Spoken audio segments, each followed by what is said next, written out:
My guest today on Earthbound is David Beckemeyer. David is the host of Outrage Overload, a podcast and civic media platform with one core mission: lowering the temperature. As part of the Connors Institute, Outrage Overload brings together scientists, researchers, and authors to examine the psychology of outrage, political polarization, disinformation, and the media forces that keep us angry and divided. Through his work and expertise, David has built a practical, research-grounded case for why we get so worked up and what we can actually do to lower the temperature and maybe let cooler heads prevail in challenging times.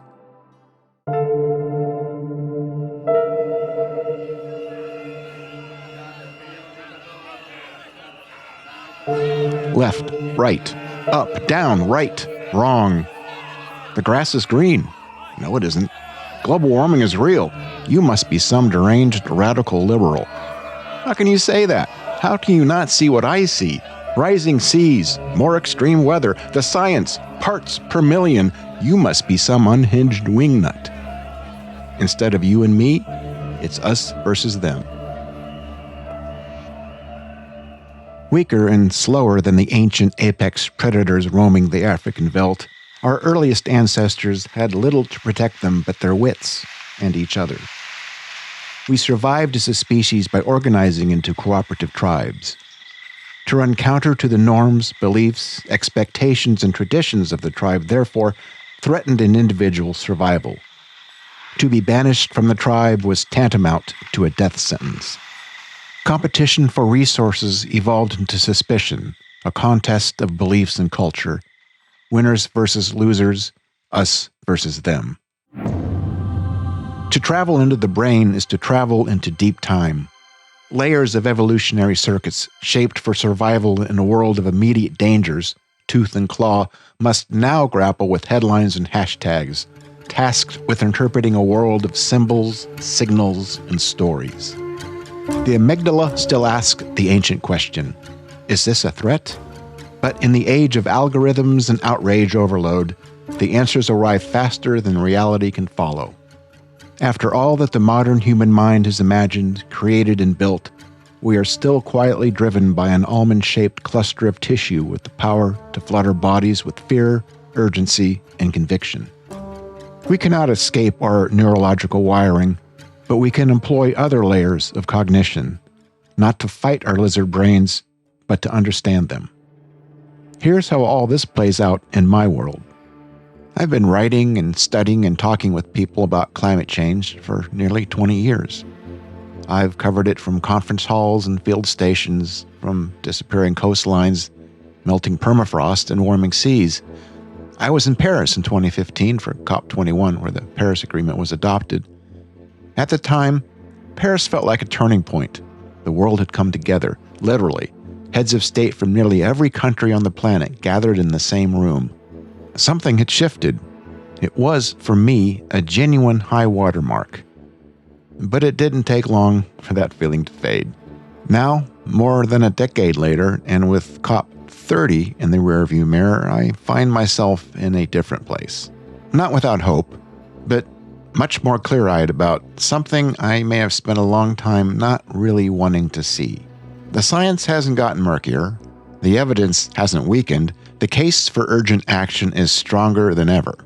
And yet the conversation feels harder, more brittle, more tribal, more stuck, even as it becomes more critical with each passing season.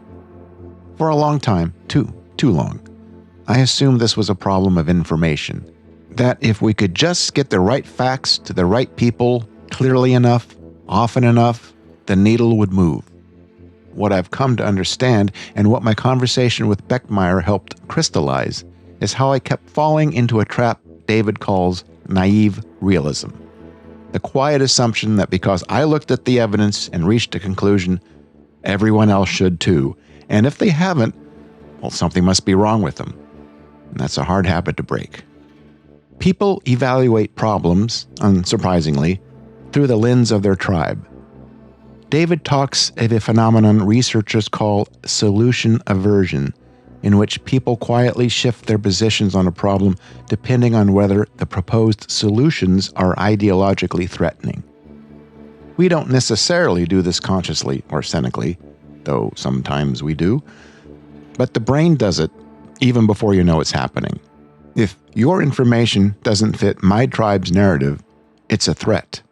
It's the low growl of a crouching lion in the tall grass. It's our friend, the amygdala, doing its thing. So someone who loves clean rivers, blue skies, and fresh air may still resist the conversation about climate change, and not because they don't care about the environment, but because climate change has become a tribal signal, a red flag, fighting words. And the amygdala, still asking its ancient question, treats that tribal signal as a potential peril. Which raises the question, if the hardened skeptics are mostly unreachable and the true believers are already in the room, who's left? And how do we talk to them without triggering their ancient wiring?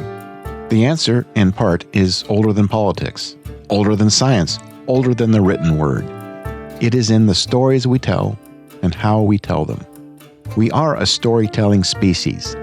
Long before we had data, we had narrative. Stories are how our ancestors made sense of the world, passed down knowledge, and bound communities together around shared meaning. Facts inform, at least theoretically, but stories move. And in a media environment engineered to trigger the amygdala, a well-told human story may be one of the few things that can still slip past our defenses and reach something deeper.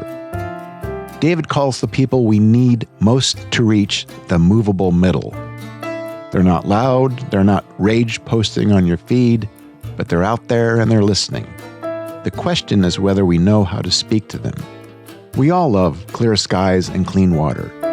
So how do we move past the triggers and come together to preserve what we all love? I think this conversation is a good place to start.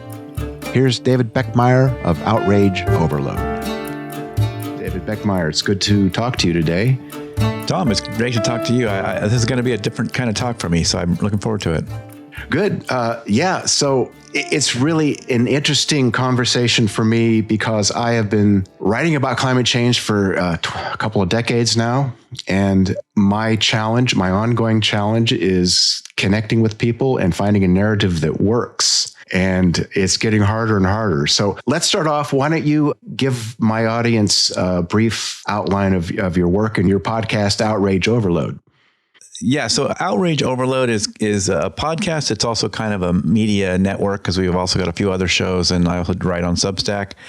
And it's essentially a civic media platform where we're trying to build civic muscle, which you might describe as kind of the habits and skills for participating in our world.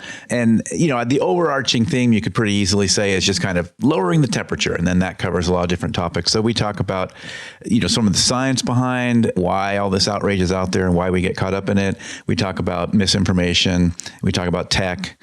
Those are some of the big threes that we kind of mash together. So you make outrage the center of your work. So why do you believe outrage rather than like reason or critical thinking or empathy has become the dominant mode in today's discourse, particularly since we're talking about climate change, particularly around global warming? I sort of use the term outrage as a placeholder for kind of a set of emotions, particularly moral indignation is probably one of the big ones, but anger and a bunch of other stuff. And really you're getting at the core of like how the whole show was inspired by and what we've learned along the way is all this psychology and human nature that pulls us into this tribal way of looking at the world. And that's one of the biggest drivers for all this. And then that lets us take on particularly like this moral indignation aspect of it. And then there's kind of a win-lose and we're right and they're wrong. And it's really hard to, not, and it's really easy to fall into, right? Because you get the validation for it. Like basically this question is kind of my whole 100 and something episodes of my show, right? But basically it's all that put together, and a lot of it is just the root of a lot of it is our kind of tribal nature, human nature. Yeah, it's interesting, the tribal nature. When I started writing about climate change, there's always been the tribal aspect to it. It seems to be getting worse for many reasons. In the U.S., I would offer, particularly around the narrative that our president is putting forth. It's all a hoax. But climate change, I've never thought of it. Maybe you can correct me on this, because I just listened to your podcast about scientific populism, and I probably might be falling into a trap. I always thought that I'm just clear-headed about this. This is simply an energy imbalance in the atmosphere, and how can these people think this way? And what are the psychological mechanisms that create this tribalism around climate change, would you suggest? Yeah, I mean, this one is always, I have everything that I've learned along the way kind of, and I know it in the abstract, right? I kind of get it, like, oh yeah, there's this scientific phenomenon, there's that one, there's this cognitive bias, there's all these tendencies we have and so on. And then I think about in the context of climate change and I go, it's still hard to wrap my mind around kind of in practice. Why does this still happen? Why are we like this? I mean, why do we fall into this? But around climate change, because you get exactly those feelings. One thing that you mentioned is like, I think I'm rational. I'm the one with the right, I've looked at the data and I've got it. And that's a naive, something that sometimes is called kind of naive realism. Like, how could everyone else not come to the same conclusion I came to, and we look at this facts and why wouldn't they come to the same conclusion? And with climate change, it's slightly complicated beyond that a little bit. And actually in all these contexts it is too, but this is particularly a biggie in climate change because you have a lot of misinformation purveyors, right? That have financial incentives and other things to really, take advantage of our innate sort of tribal nature to pit us against each other in this topic, not necessarily for our best interests. So you have that factor in it too. But even if we all shared all the same facts, and let's say we didn't have any of this misinformation, we'd still be in a similar boat. We could still be in a similar boat in some ways anyway, because it was somehow starts getting attached to these tribal identities and this tribal nature of us. And so it's a big combination. It's like there isn't really sort of one magic thing. We can push this button in this one place and we'll fix it all. But underlying a big piece of it is this, it starts to be part of our identity and it starts to be part of our moral fabric kind of thing. And again, thinking about this from a practical perspective, I know a lot of conservatives that are very much outdoorsy. They love the outdoors. They love blue skies. They want clean water, yet simultaneously be against regulations for this and not really putting it together that those regulations are why we have the clean air, in some cases, right? So it can create cognitive biases for me, or cognitive dissonance for me. It's like, how can those two things exist at the same time? Despite, like I say, I kind of know in the abstract or in the intellectual side, I've studied all this, I've heard about all this scientific stuff from all these experts. And so I do get it. I get why it happens. But yeah, that's the big driver for it really is somehow once it starts becoming identified or associated, I should say, with kind of our identity, with our tribal fears. And we don't know this is happening, by the way. It's not like we're sitting and writing down that, oh, my tribal fear is this and therefore that. This is the stuff that's happening before that part of our brain is even active, right? Our brain is constantly scanning for these things. And then in hindsight, we rationalize it, right? So we tell ourselves we're making these rational decisions. And, this is kind of the human machine, is really good at this, right? I mean, we do this all the time. And so everybody thinks they're making rational decisions in this, even the people that we might look at and say, wow, where'd you get those facts? Or that doesn't make any sense, or I don't know. Especially when if you start thinking of it in the frame of, if I don't take this position, my position in my tribe will be jeopardized, right? That's our early brain. It looks at that and sees that as basically a death sentence, right? I mean, you can't live on your own. We're a species that was we're very groupy because that's why we survived. That's our niche, right? That's what let us survive, is becoming really good at forming groups and working together. And now my group is my only reason that I can survive. I don't have big muscles. I gave up big muscles and all that kind of stuff, right? Through evolution. And so once that group connection is threatened, it's just like being attacked by a tiger, or feeling like I could be attacked by a tiger, because it triggers those same exact emotions. And so, this is how we get there, but we don't know any of that's going on, right? Yeah. So we're trapped by our amygdala.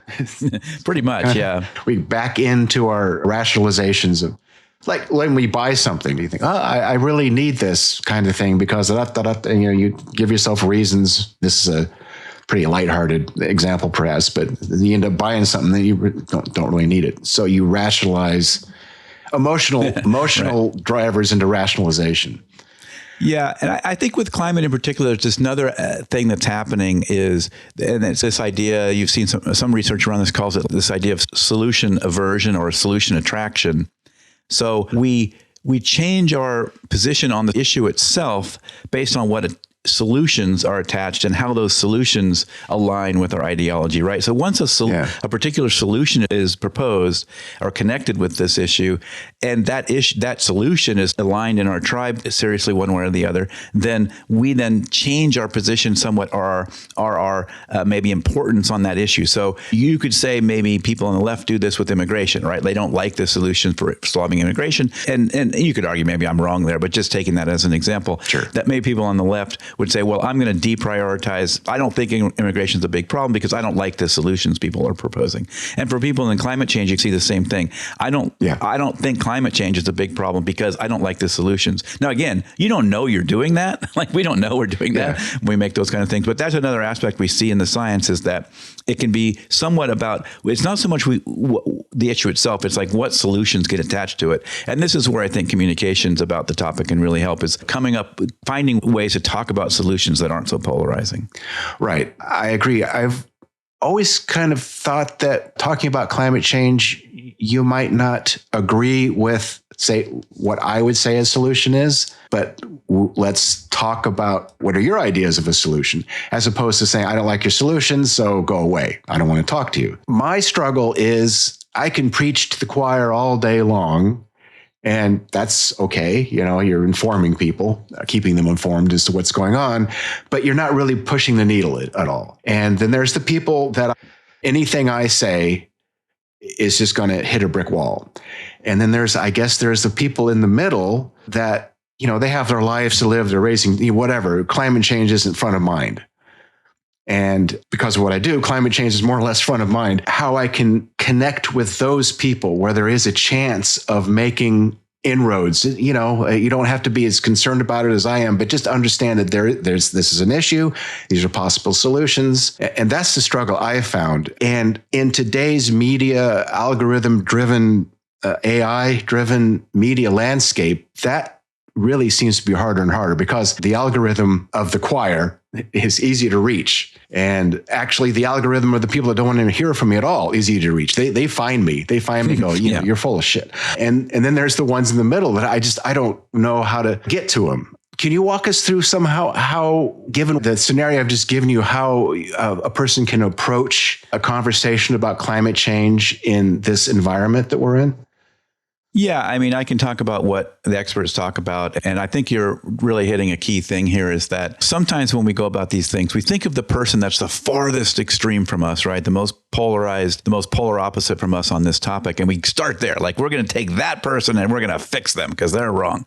Generally, that's probably not going to get, you know, it's not going to work. Like you say, a lot of those people it's not probably the best place to start. And so I think this idea, some people have called it, some people hate this term, but some people call this idea of this movable middle, right? And focusing your energy more in that area. And other people have talked about kind of adjacencies, right? Find people that are a little bit adjacent, like you say, may not be their top issue, but they're not necessarily real locked in one way or the other either. And focusing your energy there is definitely, I think, you know, from all the research, is basically a much better way to spend your energy. It's less frustrating for you and more likely to maybe have some positive outcome. And then, so what works with those people, right? What we've found, and it can be really hard, is storytelling, right? If you can relate to something like I was even talking about people like streams and they want clean water and they want the fish to be there and they want this blue skies and stuff. So the storytelling can help in many ways and in a few ways, depending on, again, what this adjacency is, and understanding their concern. So that's one of the first steps, is understanding a concern. So maybe their concern is,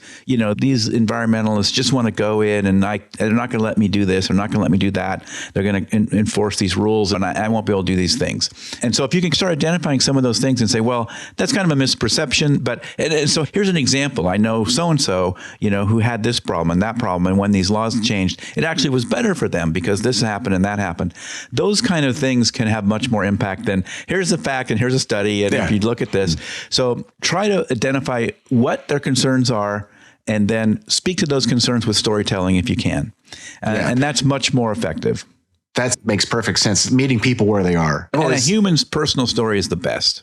Yeah. Yeah. We are a storytelling species. That's how we create our realities, right? Through stories. One issue in communicating climate is, well, there's outrage fatigue, and then there's apathy or paralysis.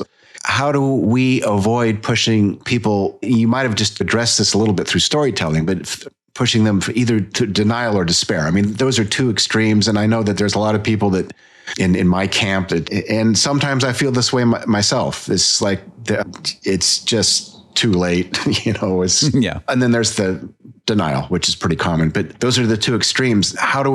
Is it just what you just said, finding good stories to avoid either of these extremes? It's a fine balance when you're communicating something like climate, because it's a lot of hard news. I was at COP15 and COP21. COP21 was the Paris Agreement. That was my high point of feeling, all right, we're making some progress. And now 10 years on, I feel this sense of despair coming back in, and I don't want to communicate that to people. I want to be frank. Hope is when we stop fooling ourselves. It's not like you buy an electric car and everything's going to be okay. It's not that at all. There's going to be some significant changes. And so I find it difficult to express the fact that, hey, we're in for some big changes. It's going to be hard, but it's going to be better than the alternative. I don't know if there's a question there, but do you have any thoughts about it? A lot of the work that I'm doing is we're talking about political polarization, right? So I've talked to a lot of experts on that have been in it for decades. And we often talk about how, this is not a feel-good story in a lot of ways, right? It's hard to stay upbeat because, it's sort of ongoing as it's gotten worse. And climate change is that and probably then some, right? It has those same kind of issues. So yeah, it definitely can be a challenge. I mean, this is where, and I won't say necessarily just the singing to the choir side, but just at least having those connections with other folks that are concerned about it, and also even commiserating sometimes about how hard it is to communicate in some of those things can help you realize, oh, I'm not alone in this. So, there are some good aspects of that. Obviously, you can kind of be a downward spiral and you can drive yourself mad, but having that connections and being involved in not doing this on your own is one aspect that can help the despair side and the apathy side. And then sort of identifying like those small wins when you can find them, right? Because sometimes the news is, most of the time the news is going to tell us mostly about all the bad stuff, right? And it's the bleed it leads kind of thing, right? So you have to dig out those uplifting, or at least, maybe not as negative stories. Oh, maybe that thing isn't, when you go into the details, that thing wasn't as bad as they made it sound, right? It was kind of this and that. And that's a truth that you'll find a lot when you dig a little bit deeper into some of these news stories. So maybe keep a file of like the uplifting things and have it there. You can refer to it once in a while. Oh yeah, this thing happened. I remember that.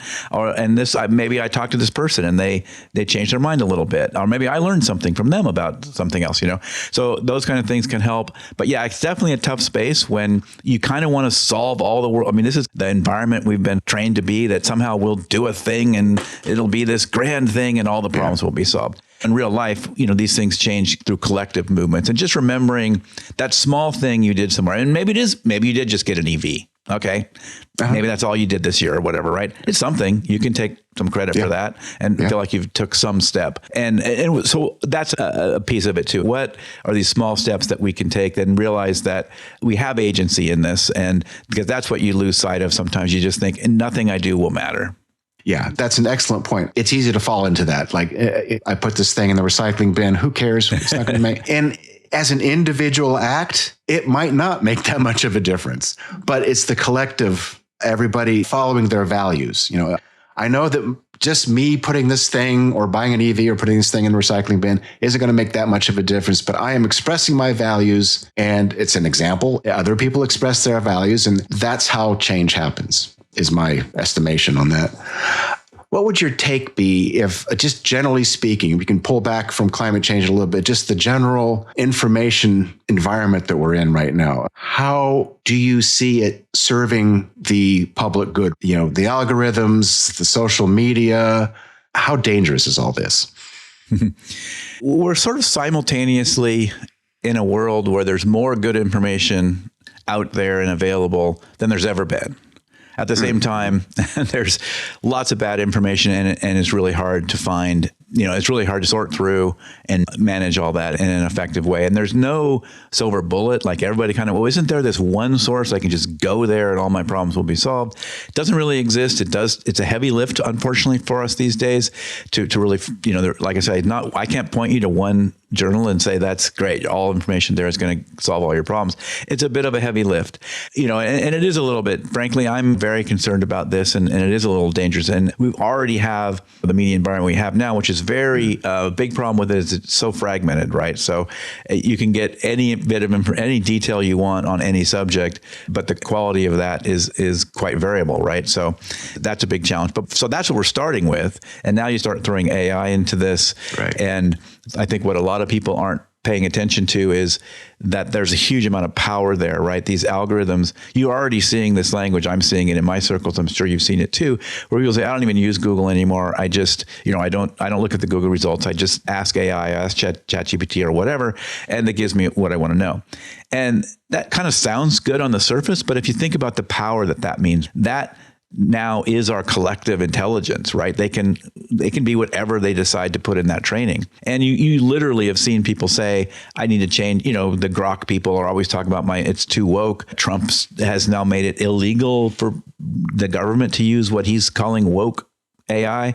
So what does that mean? Like, what does that even mean? So there's already clearly, bias built into these things. And so it can kind of be whatever somebody wants, somebody that's not you and me, because we're not dictating how that thing gets trained, whatever they want to put out. And I hate to sort of use words like they, like it's a big conspiracy. One of the media people that I had on my show, I think had a great line. It's like, it doesn't have to be a conspiracy. Like the biggest conspiracy is all no one knows what the heck they're doing, right? Yeah, exactly. So sometimes you can think of it that way too. It's just like even if you think about the social media world and people talk about the algorithms and how terrible they are, it's not like nobody really thinks there's like a Mr. Burns at the top that decided for that to happen.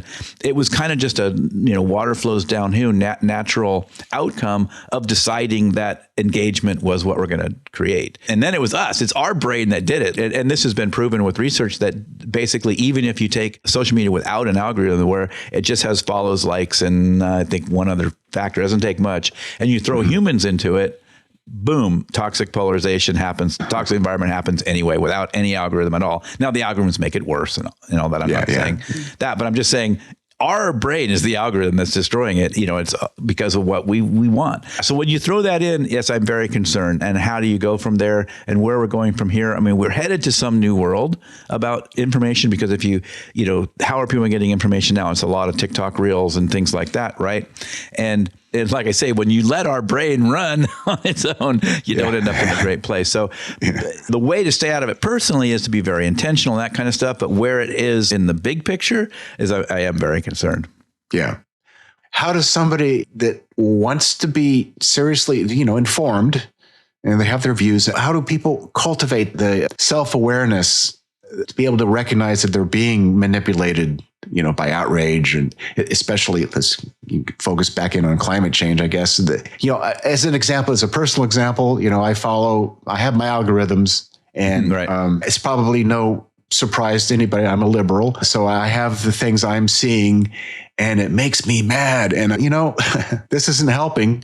How do people combat this barrage of media technology? I think there was a term that came up when I was researching this, metacognition. Mm-hmm. Yeah. Can you speak to that? Yeah. So at the end of the day, that's the way that you could potentially deal with a lot of this. But so metacognition is this idea of activating that part 2, the phase 2, the level 2 of our brain, right? Instead of letting everything be controlled by the elephant that is all those base level emotions. So metacognition is cognating over the thing. So it's like looking at the thing, right? It's a second order looking at things. And if we think of that in practical terms, one thing you mentioned is, what are some things you can do about knowing about the way that people are feeding us this outrage all the time? Well, the first is something you said, which is knowing they're doing it, right? And in particular, the people on your side, right? They're the ones who have, in some sense, more influence on you, right? And so these people that you consider on your side, they're trying to get clicks and likes and doing the thing. So they're trying to make you as mad as anybody else is, right? In fact, that's where we get most of our anger stuff from, right? People on our side. So just going in with that lens, like, oh yeah, don't forget they're trying to do that to me. me is already a little bit of an inoculation, right? Just having that lens. And then the second piece of it is you said something about self-aware. And the challenge with self-aware is it's really hard. You have to be very intentional, right? You have to say, I am going to do a steel man argument. If your listeners are familiar with that, the idea of a straw man argument is like a really bad defense. A steel man argument is the opposite. Like, I believe this thing, but my argument now is, what if I had to defend the other side of that? What if I had to defend the other side of that? Can I do that? How would I do that? What would it take to go find information that would be the opposite? And then can I do that in good faith? Because often we'll do that a little bit and go, yeah, see, those arguments are terrible. I'm still right. So do that with good faith can be kind of challenging. But another practical tool is also to go deep instead of wide sometimes, right? It's easy to get overwhelmed with all these little headlines. Maybe this week, pick a headline or something that's bothered you and go deep on that one thing and set the other stuff aside for this week or for 3 days or something like that. Some of those tactics can help. And frankly, just sometimes opting out for a while. Like, I've had too much outrage today. So just limiting it can also be a factor. So all of those are practical tools that in the end activate our metacognition. That's good. The idea of, well, first off, just backing off every now and then going deep instead of wide. I fall into these traps. I fall into traps of, I've gone into climate. So raise your hand if you've fallen into these traps. Well, it's the amygdala again, right? I've gone into some climate skeptic, I guess we could say, websites and looked at their arguments and I'm going, that's just BS. As opposed to actually trying to take their point of view in an authentic sort of way. And it's difficult because I have the beliefs that I have, and it's hard for me to authentically kind of look at it. Well, maybe they have a point there. Maybe it's not as bad as I say it is. It's a challenge. It's a real challenge. And it's not made any easier by the world we live in. How would you distinguish the polarization versus disinformation? They're used often, and how do you distinguish between healthy debate and outrage-based manipulation in climate conversations? Now, can you address that question? Yeah, I think I first want to say that I don't think there's any such thing as healthy debate because debate is typically framed as a win-lose. There's a winner, there's a loser. Yeah. The word I would throw there is deliberation. And this, I think, is a good example of what you were just talking about, of trying to go look up some of the counter arguments about some of these things.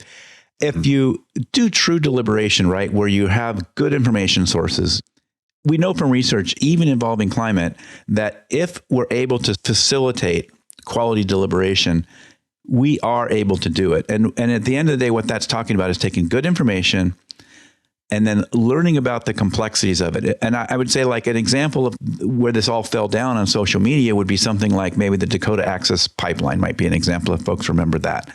At the end of the day, that turned into a very black and white, binary kind of you're with me or you're against me, and all the kind of nuance of the realities of the benefits or the reason to do it and the negative consequences kind of just got washed out, because now it just became you're with it or you're against it. All parties involved let that happen. But media obviously drove a lot of that. And an example where this has worked, and I don't know if you know anything about this, but James Fishkin has been doing this idea of, he calls it deliberative polling, but what it really is a big deliberative, process. It's very intense. It's like a full weekend. People get together.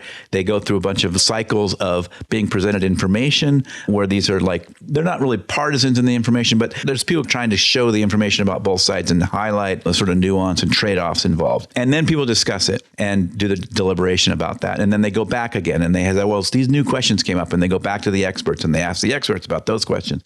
And what we've learned in those, and he's been doing this for decades, is that we can do it. We can do this, right? And at the end of the day, what this means is that we're exposing this nuance and these trade-offs. And once that happens, the sort of extreme edges fall off a little bit, and you can now debate the real questions here, which are these trade-offs. Like because nothing is black and white, right? These are all there's going to be trade-offs. So now we can that's the area where the difficult conversations happen. In what trade-offs are we willing to live with, and how can we come to a consensus about the trade-offs we're willing to live with? And if you get to that point, now you're somewhere. Now you can actually have the debate we need to have. And that's kind of not what's not happening in the climate world typically, right? But one example where that did happen to show that this method can work, I don't know if you know about this, but the Texas wind power deliberations, you know anything about that? Not too much. I've heard of it, but I'm not that familiar with it, no. Yeah, and what you saw there is, even in something charged like the climate debate, once the real information about it gets out there and people are able to deliberate beyond these Fox News and MSNBC talking points, which I guess is not MSNBC now, it's MS Now, I think. And once you get beyond the talking points and actually can look at the true trade-offs of these things and see that there's more to it, you can have value, debates in the end. And that was an example where that happened, even in a climate space. So it's possible to happen even in pretty charged areas where you get a solid debate. And in the end of the day, the people came up with a solution. Did everybody think it was great? Probably not. But they were able to do the hard work of deliberating about it and talking about the trade-offs, which is, like I say, it's just what's not happening in climate very often. And actually, I believe that Texas is one of the leaders in wind energy. So that debate bore fruit. Exactly, yeah. So you mentioned storytelling, and I want to reiterate that I think storytelling is very important. We seem to be in a media atmosphere that promotes outrage. So how can we counteract that with hope-based messaging?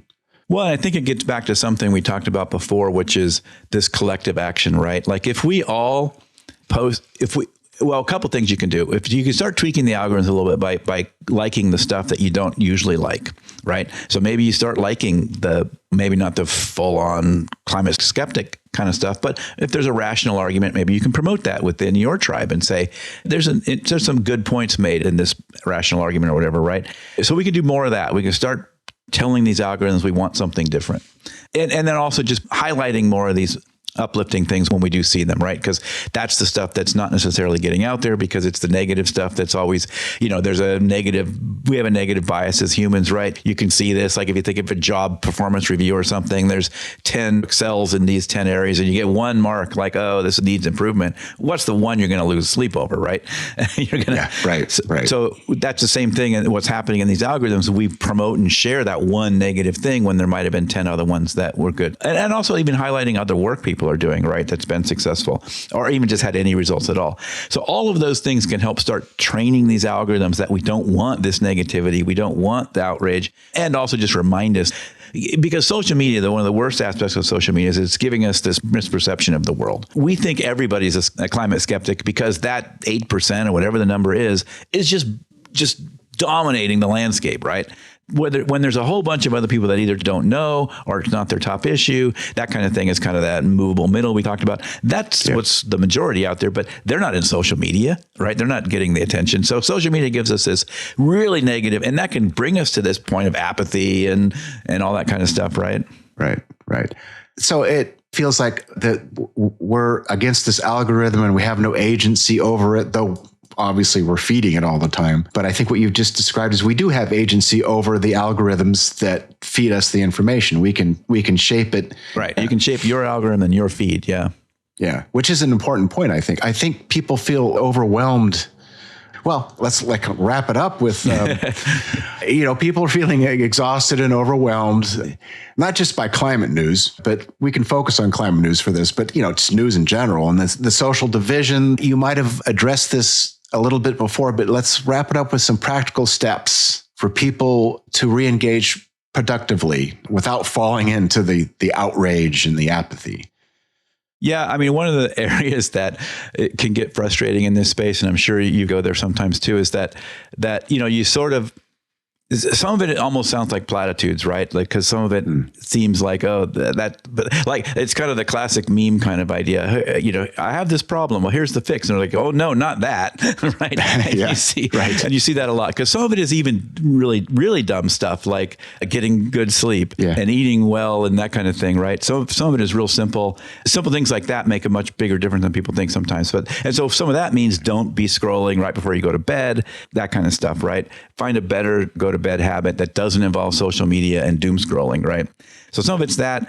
And that brings us back to the thing we talked about before about being intentional about your social media consumption and even regular traditional media too.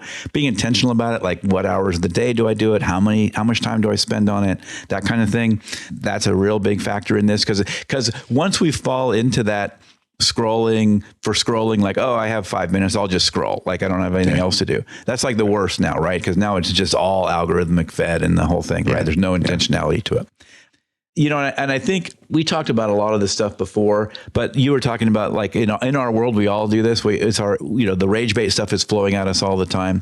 So just be intentional about not liking that stuff, right? It's like, spend less time clicking on it, even though I really want to like it because my first reaction is I love it, right? Just give it less attention. And that's really hard. Like all this stuff sounds easy, but that's really hard. So those are a couple of biggies. A lot of it's about recognizing your agency in this and just remembering you have more agency than you think. Some of it's the connection thing we talked in the beginning, like connect with others that are struggling with some of this as well. I mean, don't just commiserate all the time, but at least know there's these other people out there working and struggling with some of these things. And once in a while, you can even bounce things. Try to build a network of people that are maybe a different view.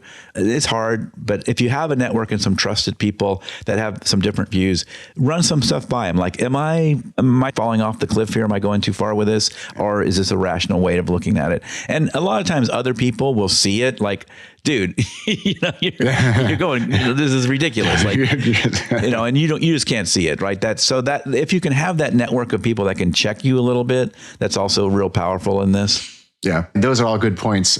The intentionality of it, like you say, it's so easy to see something that just, you want to click on it. And it's so easy to click on it. It takes more effort to not click on it than to click on it. Yeah, and this is part of this problem too, is act locally. I think we talked about this a little bit, but it's so much easier to think like a 5-mile radius, this kind of thing, than it is to, because we're often sitting on the couch. I'm trying to solve the world's problems with what I click and like on, and like and share and stuff. And you're not really doing anything with those clicks and shares. No. Right. But you can act locally. Like that's where you have more agency. Maybe it starts with your neighbors, just like having chats about some of this stuff. Right. You bring that up and it reminds me that in many of the conversations I've had on this podcast, it comes down to that. In different approaches, different conversations I've had over climate change and things. And one of the biggest solutions is being involved in your local community. So that's a great conversation. I appreciate it. Any closing thoughts? How optimistic are you for the world finding a better way to disseminate information? Well, some of my optimism comes from talking with younger people, and and there's a real desire for it. And I think you're seeing some of these tendencies, are these new developments, like some Gen Zers are turning off their devices, or they're maybe even getting what you might call a dumber device, right? They're not using smartphones, things like that. So some of these trends, I think maybe, these younger generations get it better than we do, right? Yeah. And maybe they'll pull us in a new place. But, something I would love to, this is maybe another episode someday for us to do, but I would love to, like that thing I was saying in the beginning about how I have a lot of conservative friends that they want clean air, they want fish in the rivers, they want clean water. Like, how can we tap into that better? And why? Yeah. Like I say, I know why, because I have a whole bunch of episodes with other experts about the why, but it seems like there's an opening there. Like, we want this thing together. This is a shared value that we both care about. Yeah, if you're into it, I'd love to talk more about that in maybe the subsequent podcast episode, because I've encountered that too. People that have been skeptic and they don't want to talk about climate change, but they're concerned about the environment. They say that to me. So there is an opening there, definitely, and we should explore that. But for now, I appreciate your time. It's been a great conversation, and your work is very interesting, and I look forward to listening to more of your podcast, which is Outrage Overload. David Beckemeyer, thank you very much. Thank you, Tom. I really enjoyed it. I would love to spend some more time with you. This is a topic that, like I say, I'm sort of fascinated how we've gotten so far apart on it. Yeah, me too. And we're at a point in time where we need to come together on it. So anything we can do to help foster this more intentional communication about climate change, I'm all for. Great. Again, great speaking with you. Thank you so much for having me on. David reminds us that people, even those with whom it seems we have little in common, aren't caricatures, and that most want the same things you and I want, a living world where we can all thrive. And he wonders, as I do, why we can't seem to find each other across the noise. And maybe that's the real work, not winning the argument, not converting the skeptic, because that often doesn't work, but finding the person who loves the same patch of sky you do and starting there. The algorithmic media landscape we live in is not designed for that kind of finding. It is designed to sort us, provoke us, and keep us scrolling. It profits from our outrage and our division. It does not care about the movable middle. It does not care about shared sky or clean water or the kind of slow, honest conversation that actually changes minds. But we can care, and one of the small, genuine acts of agency available to any of us is choosing where to put our attention. Seeking out voices that bring to life the simple story. Sitting with a conversation long enough to let it do something. That's not nothing. In a media environment built to trigger your amygdala, choosing to listen differently is its own kind of resistance. That's what I'm trying to do here with Earthbound, episode by episode. You can find David Beckemeyer and Outrage Overload at outrageoverload.net, and I'll put the link in the show notes. And speaking of finding each other, I'd love to know more about you. Who's listening, what brought you here, and what you'd like to hear more of. I've put together a short listener survey, and it would mean a great deal to me if you could take a few minutes to fill it out. The link for that is also in the show notes. I'm Tom Schoeneman. This is Earthbound, Stories from the Anthropocene, Life on a Warming Planet. If this episode moved you, made you think, or helped you feel a little less alone in all of this, please take a moment to leave a rating and review wherever you listen. It generally helps other people find the show, and if you haven't already, please hit subscribe so you'll never miss another episode. Thank you, dear listener. I'll see you back here in a couple of weeks, and in the meantime, stay safe.